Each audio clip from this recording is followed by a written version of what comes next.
पावसाळा आणि पूरस्थितीचा विचार करता लाभार्थ्यांना अन्नधान्याचे वेळेत वितरण करण्यासाठी स्वस्त धान्य दुकानातून 3 महिन्याचे धान्य जून मध्येच देण्याचा राज्य सरकारचा निर्णय। रेशनिंग दुकानदारांनी धान्याची उचल 31 मे पर्यंत आणि वाटप 30 जून पर्यंत पूर्ण करण्याचेही दिले निर्देश। जिल्हा पुरवठा अधिकारी महेश सुदळकर यांची माहिती। पुणे जिल्ह्यातील तहसीलदारांनी त्या दृष्टीने NSFA अंतर्गत करण्यात येणाऱ्या ऑगस्ट 2025 पर्यंतच्या अन्नधान्याची उचल आणि वाटप दिलेल्या मुदतीत पूर्ण करण्याबाबत कार्यवाही करण्याची ही सूचना।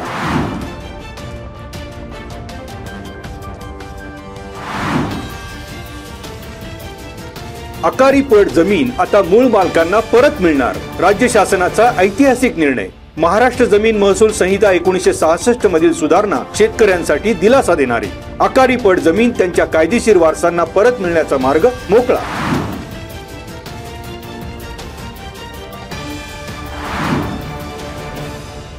आता सर्व शासकीय आणि खाजगी कार्यालयांमध्ये 10 किंवा 10 पेक्षा जास्त व्यक्ती काम करतात त्या ठिकाणी अंतर्गत समिती म्हणजेच विशाखा समिती स्थापन करणे बंधनकारक। कामाच्या ठिकाणी महिलांची लैंगिक छळवणूक कायदा 2013 अंतर्गत 10 पेक्षा अधिक मनुष्यबळ असलेल्या आस्थापनांना विशाखा समिती स्थापन करण्याचे जिल्हा महिला आणि बाल विकास अधिकारी मनीषा बिरारीस यांचं आवाहन। समिती स्थापन न करणाऱ्या संबंधित कार्यालय प्रमुख किंवा मालकांना 50,000 रुपयापर्यंत दंड करण्याची तरतूद। सर्व खाजगी आस्थापनांनी त्यांच्या अंतर्गत समित्यांची भारत सरकारच्या खाली दिलेल्या वेबसाईटवर ऑनलाईन नोंदणी करणे केले बंधनकारक।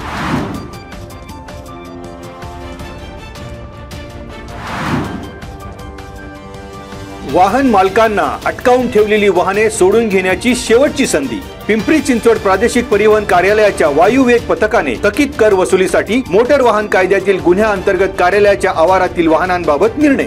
वाहन मालकांनी तडजोड शुल्क, मोटर वाहन कर, पर्यावरण कर भरून लिलावाच्या तारखेपर्यंत सोडून घेण्याचे आवाहन। वाहने पाहणी करता पिंपरी चिंचवड प्रादेशिक परिवहन कार्यालय, तळेगाव एसटी आगार, वल्लभनगर आणि राजगुरुनगर एसटी आगारात 10 जून पर्यंत उपलब्ध।